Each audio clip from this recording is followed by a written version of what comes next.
Muy buenas, pues hoy os queremos hablar de Dead by Daylight, que es un juego que publica en español Vanguard. En este juego un asesino va a intentar capturar a 4 supervivientes que lo que van a tratar de hacer es escapar a través de reparar los generadores y abrir unas puertas de salida. Así que vamos con la explicación. Muy bien, pues aquí en la mesa tenemos hecha una preparación para 5 jugadores. Lo primero que hay que decir es que es un juego que, aunque jueguen menos de 5 jugadores, siempre se van a enfrentar un asesino contra 4 supervivientes, ¿vale? Entonces, si se juega a menos de 5 jugadores, lo que va a ocurrir es que algunos de los jugadores que controlen supervivientes van a tener que controlar a más de uno. Vale, entonces lo primero que vamos a explicar son las hojas de personaje, ¿vale? Porque aquí viene un montón de información importante que nos puede servir para que se entienda mejor. Entonces, por ejemplo, esto es una hoja de personaje de un superviviente, ¿vale? Lo indica aquí arriba. Entonces, ¿qué información hay aquí? Bueno, por un lado, el superviviente que es, la dificultad que supone jugarlo, que puede ser fácil o difícil, luego una pequeña descripción narrativa, la estructura del turno, que luego la vamos a ver en detalle. Aquí vienen sus 3 ventajas, que son diferentes para cada personaje, y que además el juego viene con un mazo de ventajas, que es este de aquí, ¿vale? Bueno, vienen con 2, uno para los supervivientes y uno para los asesinos, para el jugador que juega de asesino, y que esto te permite pues dar un poco de variabilidad a lo que es la preparación de la partida, ¿vale? Se puede jugar con distintas variantes en las cuales los jugadores eligen las ventajas con las que jugar o directamente utilizar las que vienen predeterminadas para cada personaje. Luego aquí tenemos un espacio para una carta de ítem, que son cartas de objeto, que son estas de aquí, que se van a conseguir durante la partida y las van a poder utilizar los supervivientes para distintas cosas, pero que solo van a poder tener una a la vez en cada momento. Si roban alguna otra, pues tendrían que descartar una de las dos y la van a mantener aquí boca abajo y la van a utilizar pues cuando corresponda. Y luego aquí arriba tenemos el espacio para los puntos de sangre, que son pues básicamente como la moneda que te permite utilizar estas habilidades de aquí. Este es el coste en puntos de sangre y los supervivientes empiezan con 2 puntos de sangre, el asesino empieza con 4 y el máximo de puntos de sangre que pueden tener los supervivientes son 6, mientras que para el asesino son 12, ¿vale? Entonces, esta es la información que tenemos en la hoja de superviviente. Si le damos la vuelta, y esto lo vamos a ver después porque es algo bastante útil, viene un resumen de todas las interacciones que pueden hacer los supervivientes con los distintos objetos que hay en el juego. Pero bueno, eso lo vemos más adelante.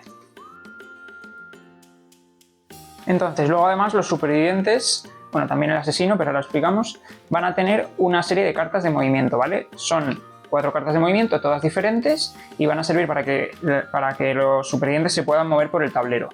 El asesino tiene una carta adicional, que es la carta de esperar, que luego la explicamos también cómo funciona.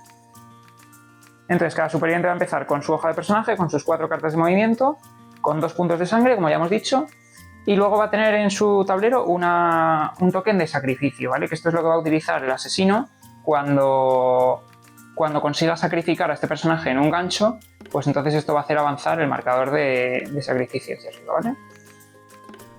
Después, por la parte del asesino, pues lo que hemos comentado antes. La hoja de personaje es muy parecida, voy a enseñar también por aquí, con alguna diferencia. Por un lado, tiene un poder, cada asesino, que es diferente para cada uno de los 6 que vienen en el juego y que aquí te lo explica.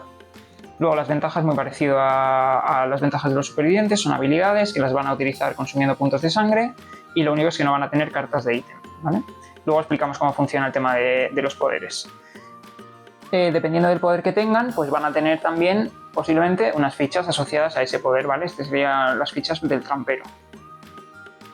Y luego, por último, lo que hemos dicho es que además de las cartas de movimiento que tenían los supervivientes, pues va a tener una carta adicional, que es la de esperar, que luego explicamos en la fase de movimiento cómo funciona.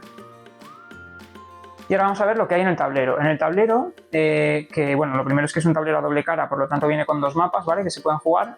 Tiene un montón de casillas. En cada casilla vienen indicados pues una serie de iconos, ¿vale? Que son los iconos de los objetos que vamos a colocar, o las fichas, pues no todos son objetos, las fichas que vamos a colocar en cada localización. Como parte de la preparación, una de las cosas que va a ocurrir es que los supervivientes van a poder cada uno darle la vuelta a un objeto del mapa, ¿vale? A una de estas fichas, para ponerla ya boca arriba. El resto se van a ir dando la vuelta conforme avance la partida. Luego, entre las localizaciones tenemos iconos de movimiento. ¿Qué significará esto? Que cuando un jugador juegue una carta de movimiento, por ejemplo escabullirse, pues desde su localización actual, imaginemos que estaba aquí en la gasolinera, si utiliza una carta de escabullirse se va a poder mover aquí a la vieja choza, porque las conecta una casilla de movimiento azul, como la carta que ha jugado. Particularidades aquí, pues por ejemplo las casillas amarillas, que son las de saltar, son unidireccionales, es decir, se podría mover de aquí a aquí, pero no de aquí a aquí. Otras particularidades son las casillas que tienen bordes así como difusos. En estas casillas empieza una pared rompible que los supervivientes no van a poder atravesar y que el asesino sí que va a poder atravesar, pero cuando la atraviese pues se rompe. Y entonces ya, a partir de ese momento, la pared se quita y la puede atravesar cualquier personaje. Y después, ¿qué más tenemos? Pues en la parte de arriba tenemos los marcadores de sacrificio y el progreso de los generadores. ¿Cuál es el objetivo de la partida? Que al final es lo que se va a reflejar aquí. Pues el asesino tiene que conseguir que el marcador de sacrificio llegue hasta el final, que lo va a conseguir colgando a supervivientes en ganchos, y los supervivientes tienen que conseguir reparar los 4 generadores, 1, 2, 3 y 4. Hay más de 4 realmente en el mapa, pero con conseguir reparar 4 ya conseguirían que las puertas de salida se activasen y luego las tienen que abrir, que también pues luego explicamos cómo funciona, pero tiene su progreso. Y a nivel de componentes, lo siguiente que tenemos es pues todas las fichas que tenemos por aquí, ¿vale? Estos son las fichas de herida, que luego vamos a explicar cuándo se colocan. Estos son la reserva de puntos de sangre, la reserva de fichas de sacrificio, que como hemos dicho empieza cada superviviente con una. Y estas fichas de sacrificio son las que van a marcar el progreso del marcador del asesino, y que se van a colocar estas en el marcador cada vez que cuelgue a un superviviente por primera vez, ¿vale? Estas que tienen aquí, cuando por ejemplo cuelguen a este superviviente una vez, pues se coloca esa ficha. Si luego le vuelve a colgar, ya no se coloca.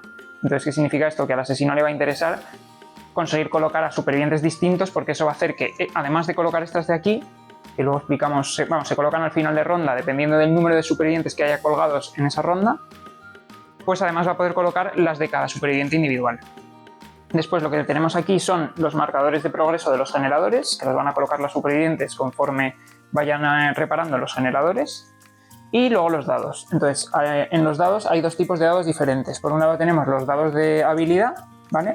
Que son dados que tienen 6 caras distintas, con 4 que significan lo mismo y 2 que son diferentes, ¿vale? Por ejemplo, esta de aquí, esta de aquí, esta de aquí y esta de aquí, que son el 1, el 2, el 3 y el 4, significan éxito, sin más. Esta es un gran éxito, que dependiendo de para qué estén lanzando el dado, pues va a tener un efecto especial, y esta es un fracaso.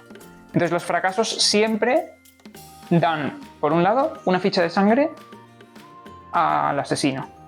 Y luego, pues dependiendo de la prueba que estén haciendo, pues tendrá consecuencias probablemente negativas. Y luego el otro lado que tenemos es el dado de peligro, que lo que tiene son 4 caras de fracaso y 2 caras de gran éxito, ¿vale? Y este dado en general se va a tirar, bueno, en circunstancias más particulares, pero probablemente asociadas al poder del asesino o cosas así, ¿vale? Luego lo vemos. Y lo último que tenemos es el token del ente. Este token tiene distintos, se utiliza para distintas cosas en el mapa y durante la partida, pero la regla especial que tiene es que solo hay uno. Entonces, si lo colocamos en un sitio y luego por otro efecto se va a colocar en otro, pues lo vamos a retirar del primer sitio. Y además es un token que se va a retirar de forma normal al final de la ronda, por lo tanto, pues el efecto que tiene es como temporal. Entonces, decíamos que teníamos aquí una preparación a 5 jugadores. Realmente esta preparación está a medio hacer. Lo que hemos hecho ya es colocar las fichas de objetos, para interactuar en cada localización de acuerdo a lo que indica en la localización que tiene que haber. Aquí dice, por ejemplo, que tiene una amarilla, una roja, una azul y una verde, que es lo que hemos colocado. Después hemos puesto las paredes rompibles y nos quedan por hacer un par de cosas. Por un lado, nos queda colocar a los personajes en el tablero. Entonces, ¿cómo se decide dónde va cada personaje en el tablero? Pues se coge un dado de habilidad, lo tira y dependiendo del resultado, en distintas localizaciones estará indicado ese icono. Por ejemplo, el icono aquí de fracaso, pues está en esta casilla. El icono, este es el 4, este es el 3, este es el 2, este es el 1 y este es el 5, ¿vale? Entonces, dependiendo de lo que salga en el dado, va a ir a esa localización. Y puede ocurrir que el asesino y un superviviente estén en la misma localización, pero no pasa nada. O que 2 supervivientes estén en la misma localización. Tampoco no ocurre nada, ¿vale? No tienen que estar todo el mundo en localizaciones diferentes. No hace falta. Entonces, vamos a ir ya a lo que es la estructura de la partida. La partida se va a jugar en rondas y no tiene un final concreto por un número de rondas, sino que al final lo que va a determinar que termine la partida es que el marcador de sacrificio llegue al final o que las puertas de salida estén abiertas. Dependiendo de quién lo haya conseguido, pues la partida la gana el asesino o los supervivientes. Y cada ronda, como veíamos antes en la hoja de personajes, tiene 4 fases, ¿vale? Que es la planificación, la fase en la que juegan los supervivientes, la fase en la que juega el asesino y una fase de limpieza al final. Entonces vamos a ir explicando una por una.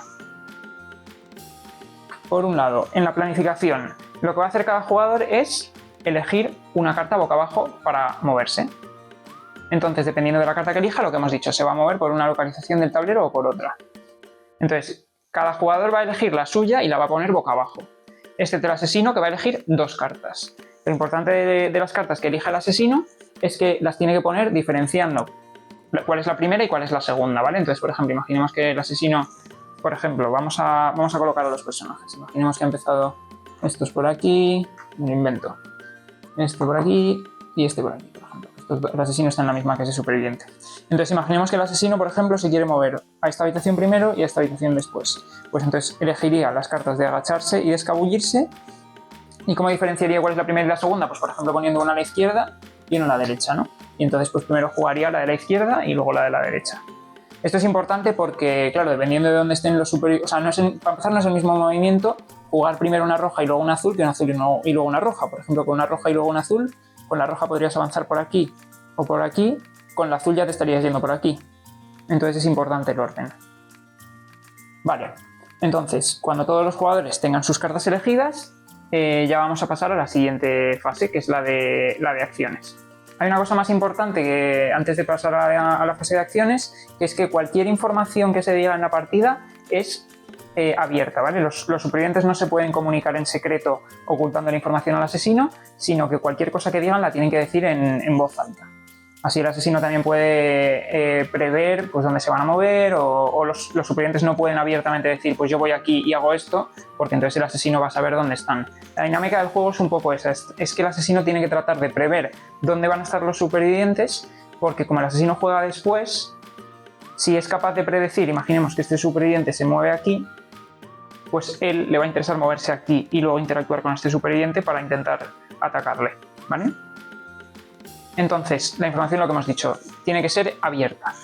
Una vez está elegida las cartas de movimiento, decíamos que los supervivientes han elegido las suyas y el asesino ha elegido sus 2 cartas de movimiento. Entonces vamos a pasar a la fase de acciones. Entonces, comienza siempre la fase de acciones por los supervivientes, como hemos dicho, y además por el superviviente que tiene la ficha de jugador inicial, que la ficha de jugador inicial va a cambiar al final de la ronda. Pero primero pues empieza poseyéndola uno de los jugadores y ese es el primero que va a hacer su movimiento. Dependiendo de la carta que hubiera elegido, pues se va a mover. Y lo que hemos dicho es que además hay casillas por las que no se va a poder mover. Entonces, ¿qué ocurre? Para empezar, si ha elegido una carta que hace que no se pueda mover, imaginemos, por ejemplo, que este superviviente de aquí eligiera la carta amarilla, que no le permite moverse porque la amarilla es solo en esta dirección y no hay ninguna otra casilla de movimiento que salga de la habitación y que sea amarilla, pues entonces ese no se va a poder mover. Si no se puede mover, básicamente ha tirado el turno, ¿vale? Porque no moverte no te permite, o sea, si no te mueves no puedes interactuar con las fichas que hay en el tablero. Para poder interactuar con ellas tienes que haberte movido. O bien, y esta es la particularidad que tiene el asesino, si usa la carta esperar, no se va a mover, lógicamente, y va a interactuar en su turno, ¿vale? Entonces, digamos que lo que te impide interactuar es no hacer un movimiento con éxito. Vale, entonces, lo que decíamos, el primer superviviente ha elegido una carta de movimiento que estaba boca abajo, le da la vuelta y hace su movimiento. Imaginemos, por ejemplo, que este superviviente se mueve por aquí.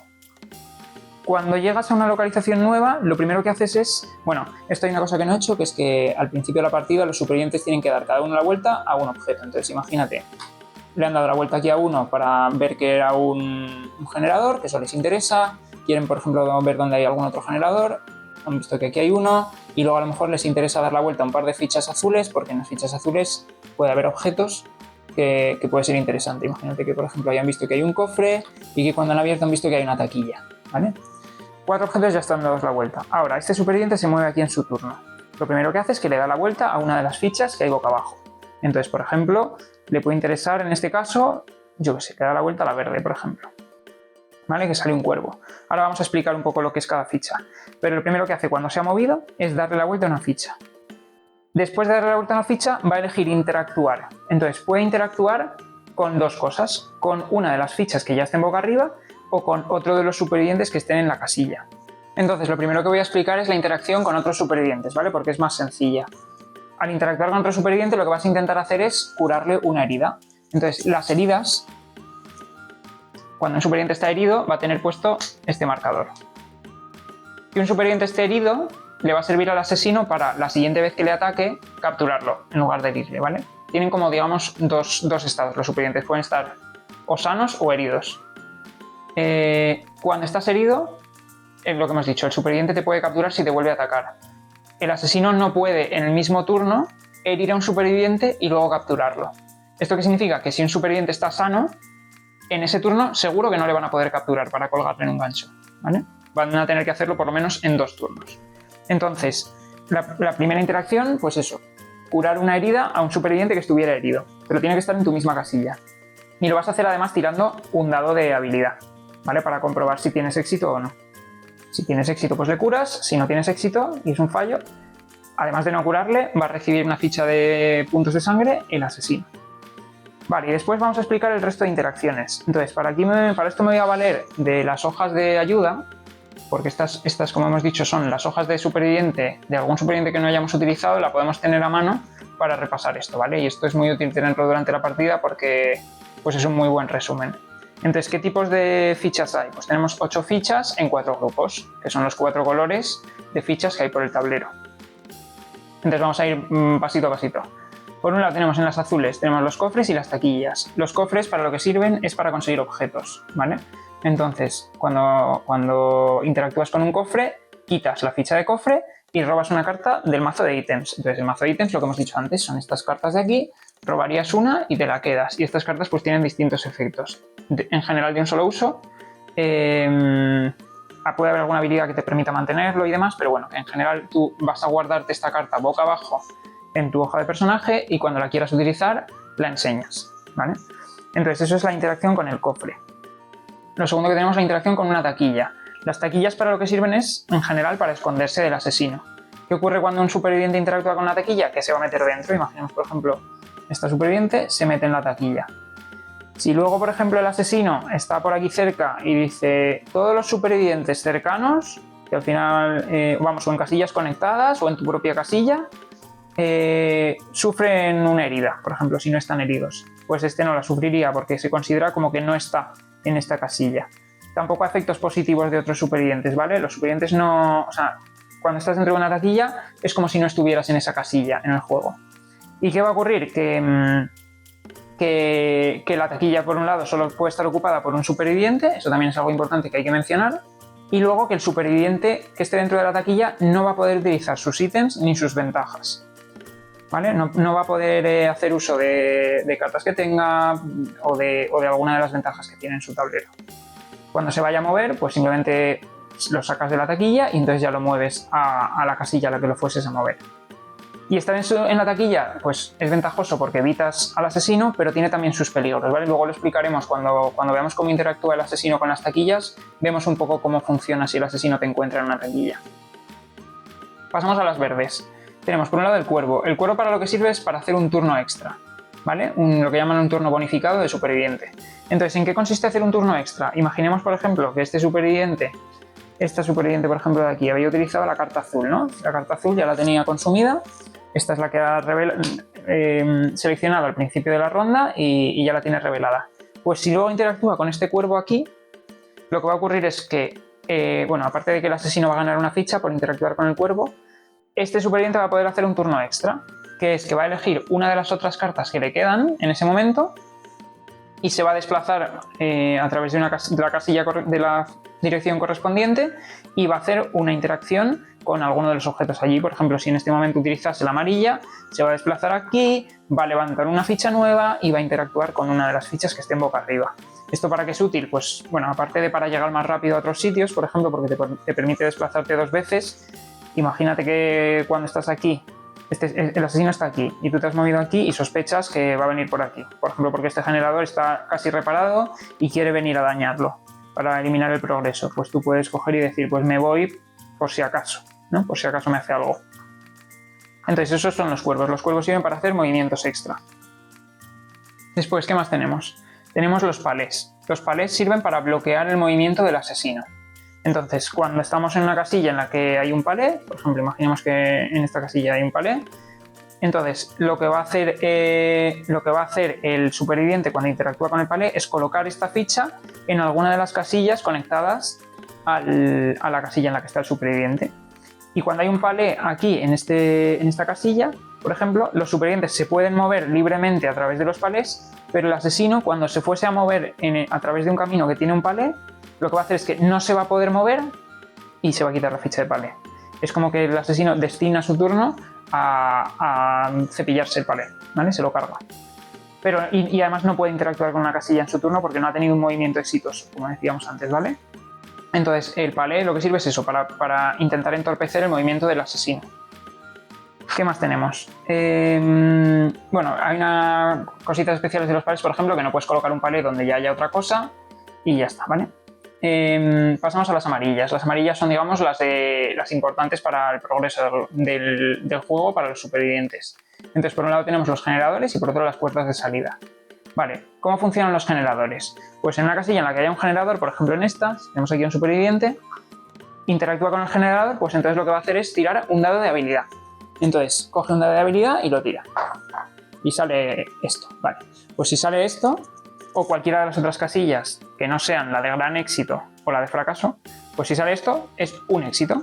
Entonces, ¿qué hace? Coge una ficha de progreso de generador y la coloca en el generador. Eso significa que el generador está avanzado, tiene un marcador de progreso. Cuando el generador llegue a 3 marcadores de progreso, entonces en ese momento es cuando el marcador sube aquí, porque ya está reparado, y entonces hemos avanzado uno de los generadores que tenemos que reparar para poder ganar la partida. Quitaríamos estas fichas de aquí y ya estaría, ¿vale?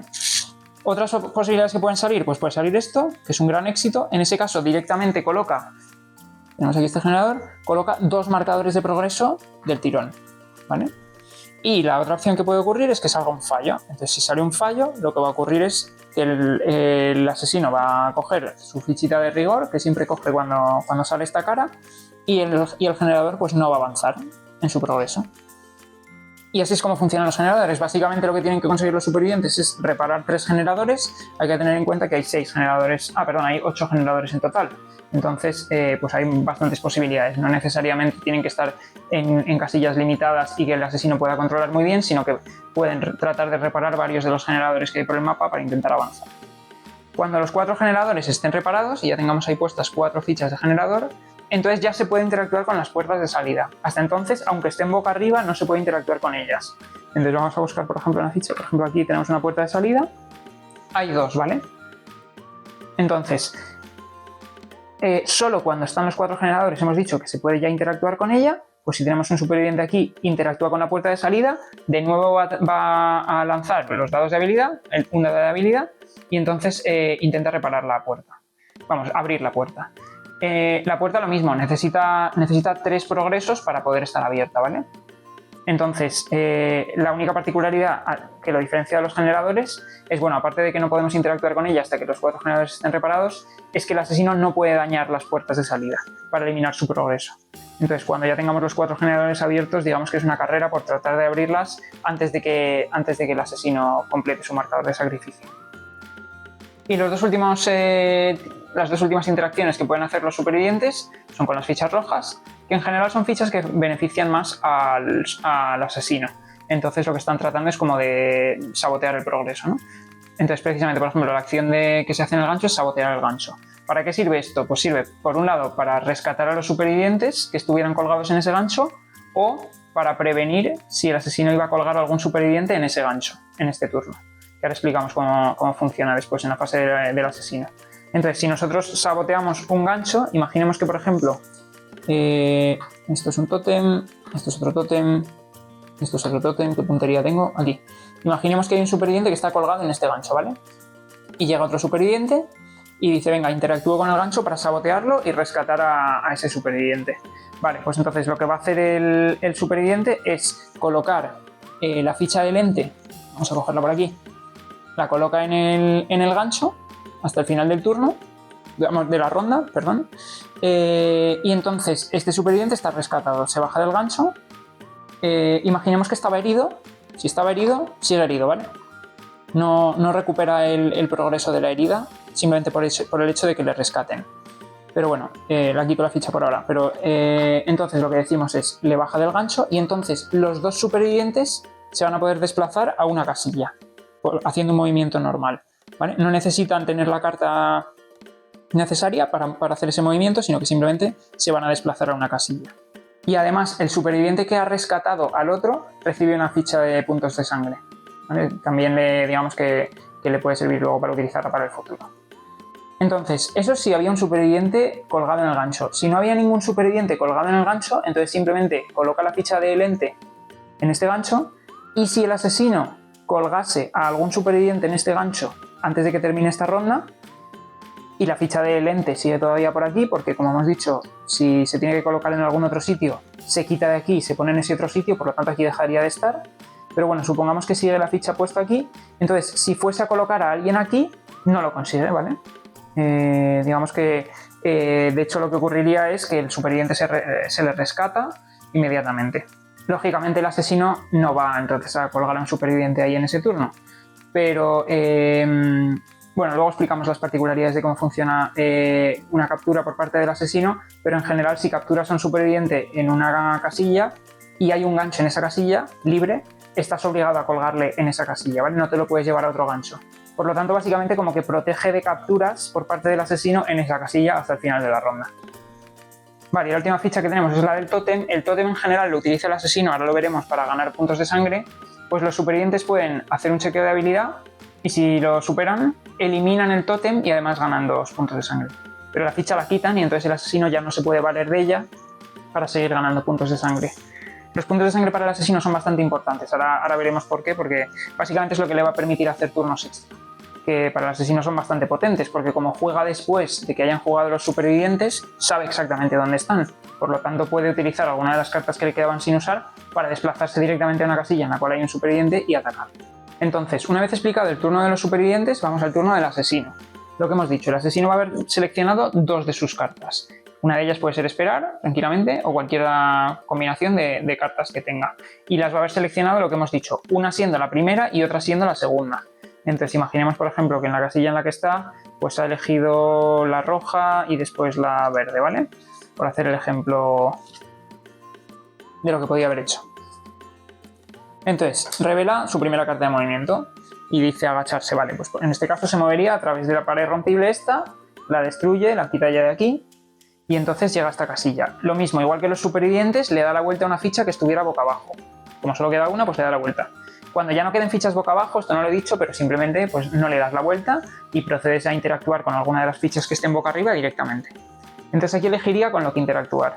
Y las interacciones de los asesinos, pues exactamente igual que con los supervivientes, están resumidas muy bien en la cara trasera de los asesinos que no hayamos utilizado. Vale, ¿con qué puede interactuar el asesino? Puede interactuar con las fichas, con los supervivientes para herirlos, o también puede hacer su poder. Su poder individual de su asesino, digamos de su personaje, lo puede utilizar en lugar de interactuar. Vale, vamos a explicar entonces por pasos. Primero vamos a explicar las interacciones con los objetos, ¿vale? Entonces, ¿con qué puede interactuar el asesino? No puede interactuar, por ejemplo, de las azules no puede interactuar con los cofres, pero sí que puede interactuar con las taquillas que estén ocupadas. Entonces, ¿qué va a ocurrir cuando interactúe con una casilla que esté ocupada? Pues entonces el superviviente hace un chequeo de habilidad, ¿vale? Y si falla, entonces es capturado inmediatamente. Esto es lo que decía antes de que cuando estás en una taquilla, pues corres el peligro de que directamente te capturen sin necesidad de herirte primero. Entonces, imaginemos que el asesino está en esta casilla, aquí tenemos un superviviente dentro de esa taquilla, interactúa con ella, entonces el superviviente tira un dado de habilidad y si sale un fallo, entonces directamente es capturado. A ver, la probabilidad de que salga un fallo, pues de 1 entre 6, entonces las taquillas te protegen bastante, pero corres el riesgo de que directamente te capturen. Y si encima, en este caso aquí no hay ningún gancho, pero bueno, ahora explicaremos la captura, se lo llevaría a otro gancho. Vale, después, además lo que haces es retirar la taquilla, ¿vale? Si consigues capturar a un superviviente que esté dentro de una taquilla, la taquilla es eliminada. Vale, después de las verdes. En las verdes no puede interactuar con los palés, porque los palés los utilizan solo los supervivientes. Y si interactúa con los cuervos, elimina al cuervo y gana una ficha de punto de sangre. Esto sirve para que los supervivientes no puedan utilizarlos para hacer turnos extra. De las amarillas, no puede interactuar con las puertas de salida, con lo que sí que puede interactuar es con los generadores y directamente, sin ningún tipo de prueba de habilidad ni nada, elimina todo el progreso que haya en el generador, ¿vale? No es que el generador lo devuelva de aquí al tablero. Lo que estamos diciendo es que quita las fichas de progreso de un generador concreto con el cual interactúe. Y las últimas son las rojas, que no interactúa con los ganchos, sino que interactúa con los tótems y lo que utiliza es lo que hemos dicho. Lo utiliza para ganar 2 puntos de sangre directamente. No se descartan si lo utiliza el asesino, ¿vale? El asesino los podría continuar reutilizando cada vez que pase por ahí y le interese interactuar con esa ficha. Vale, después, las interacciones de superviviente, ¿cómo funcionan? Pues si estás interactuando con un superviviente que esté sano, lo hieres. Entonces, le pones directamente una fichita de estas. Imaginemos que el asesino está aquí. Entonces, directamente, tampoco hay ninguna probabilidad, le colocas una ficha de herido. Entonces, estas fichas de herido, lo que hemos dicho, no se quitan al rescatarle de un gancho, ¿vale? Solo se quitan si te cura otro superviviente o tienes alguna ventaja que te permite curarte o algún objeto o algo así, ¿vale? Pero si no, no te la quitas. Y lo que hemos dicho, en el mismo turno el asesino no puede interactuar 2 veces con el mismo superviviente para primero atacarle y luego capturarle, ¿vale? Imaginemos que la segunda carta que hubiera utilizado es esperar, no puede volver a interactuar con él para capturarle en esta ronda, tendría que esperar a la siguiente. Vale, si interactúas con un superviviente que esté ya herido, entonces es cuando le vas a capturar, ¿vale? Entonces, ¿cómo funciona la captura? Pues directamente, si hay un gancho en la casilla, imaginemos que aquí había un gancho, voy a cambiar esto de sitio con esto. Si aquí había un gancho, directamente le cuelgas en ese gancho. Vale, si el superviviente todavía tenía alguna ficha de sacrificio en su tablero de jugador, que significa que es la primera vez que le has colgado en un gancho, pues entonces directamente esta ficha del jugador se viene aquí. Esa es una manera rápida de avanzar en el marcador de sacrificio, capturar a supervivientes diferentes.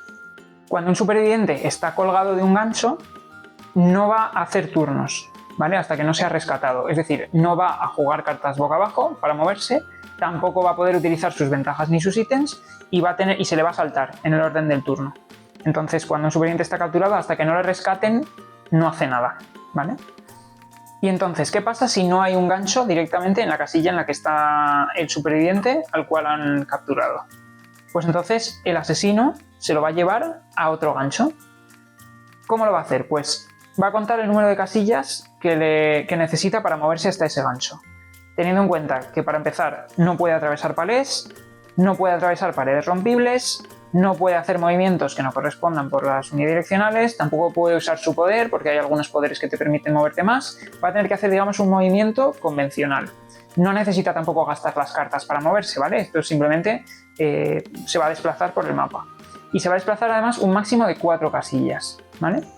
Entonces en este caso, imaginemos, a ver, este gancho lo tiene un poco accesible porque por aquí podría avanzar, pero aquí no puede desplazarse, entonces podría hacer, por ejemplo, 1, por aquí no puede porque hay una pared rompible, a lo mejor tendría que mirar por otro sitio, podría hacer 1, 2, 3, 4, ¿vale? Eso si quisiera venir a este gancho. Claro, por ejemplo, si esto estuviera destapado y es un gancho, pues podría venir a este, pero no estando destapado no puede elegir ese gancho. En esta situación pues solo podría elegir venir a este. Entonces, al superviviente le obliga a tirar un máximo de 4 dados. Entonces, el superviviente tira los 4 dados, imaginemos que coge estos 4 dados, los tira. Vale, si sale un gran éxito, el superviviente se libera, ¿vale? Le ha enganchado el asesino, se lo quería llevar, pues se ha liberado y entonces se queda en esta casilla y ya está, termina. No ha conseguido el asesino llevarle con éxito hasta el gancho. Si no sale ningún gran éxito, es decir, si todo lo que salen son fallos o éxitos normales, teniendo en cuenta que si sale un fallo además el asesino va a cobrar una fichita de punto de sangre, pues entonces se lo consigue llevar y entonces se desplaza un movimiento por cada dado que haya tirado. En este caso haría 1, 2, 3, 4. Y entonces llega al gancho y lo cuelga aquí. Y lo mismo, si todavía no le había colgado nunca, entonces se moverá la ficha del marcador de sacrificio al contador de progreso. Y lo que hemos dicho antes, cuando un superviviente está colgado de un gancho, otros supervivientes pueden llegar para rescatarle. Entonces le bajan del gancho y los 2 supervivientes se mueven una casilla y el superviviente que había rescatado al otro se llevará una ficha de punto de sangre. Y lo último que queda por explicar del turno del asesino es, bueno, después de que haya hecho sus 2 acciones, ¿vale? Que en cada una de ellas hace el turno completo, es decir, se mueve, le da la vuelta a una ficha si queda alguna boca abajo, interactúa con alguna de las fichas que estén boca arriba. Cuando haya terminado sus 2 turnos, entonces puede hacer un turno bonificado de asesino, ¿vale? ¿Cómo funcionan los turnos bonificados de asesino? Pues están explicados aquí abajo, cuestan 4 puntos de sangre, que esto es el principal uso, aparte de las ventajas, el principal uso que tienen los asesinos para los puntos de sangre. Te permiten hacer turnos extra, con la ventaja que hemos dicho antes, que te permiten ya saber dónde están los supervivientes, por lo tanto, pues le puedes sacar mucho partido a, por ejemplo, a moverte si estás aquí, si estás donde tengo al asesino, aquí. Si estás aquí directamente, por ejemplo, y todavía tienes disponible en tu mano la carta de agacharte, que en este caso no la tienes porque ya la has utilizado, ¿vale? Tienes que utilizar una de las que todavía te queden que no hayas utilizado. Pero si no la hubieras utilizado, la podrías hacer para desplazarte. En este caso, por ejemplo, podrías utilizar la azul para venirte aquí arriba. Y, por ejemplo, interactuar con esta taquilla que tiene un superviviente dentro e intentar atraparle. Lo mismo, en el turno bonificado también le das la vuelta a una ficha, si hubiera fichas boca abajo, en la casilla a la que te mueves, y también interactúas con una de las cosas que hay allí, ya sea un superviviente o sea lo que sea.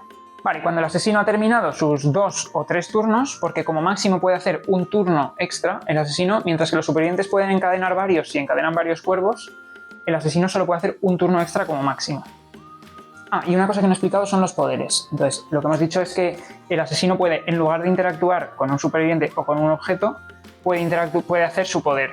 Que en este caso concreto, por ejemplo, el trampero pone una trampa en una casilla de movimiento. Y entonces si un superviviente se mueve por ahí, pues va a sufrir una herida, etc. Bueno, está explicado todo aquí, ¿vale? Pero tener en cuenta que el asesino puede, en su turno, no interactuar con algo del tablero, ya sean supervivientes o fichitas, sino utilizar su poder. Y cuando ya han hecho su turno el asesino, que ya han hecho por lo tanto también su turno los supervivientes, entonces pasamos a la fase de limpieza, que es la fase de final del turno. Entonces en la fase de limpieza lo primero que se va a hacer es avanzar en el marcador de sacrificio una casilla, vamos a poner una ficha nueva, por cada superviviente que esté colgado en este momento. Entonces imagínate que en este turno el superviviente ha conseguido dejar el asesino ha conseguido dejar a este superviviente colgado en este gancho, avanzaría una ficha. Si en la siguiente ronda, por ejemplo, este superviviente sigue colgado y en este otro gancho cuelga a otro superviviente porque ha interactuado con la taquilla, le ha capturado y se lo ha llevado aquí y le ha colgado, entonces al final de esta ronda, como hay 2 supervivientes colgados, esto avanza 2 veces.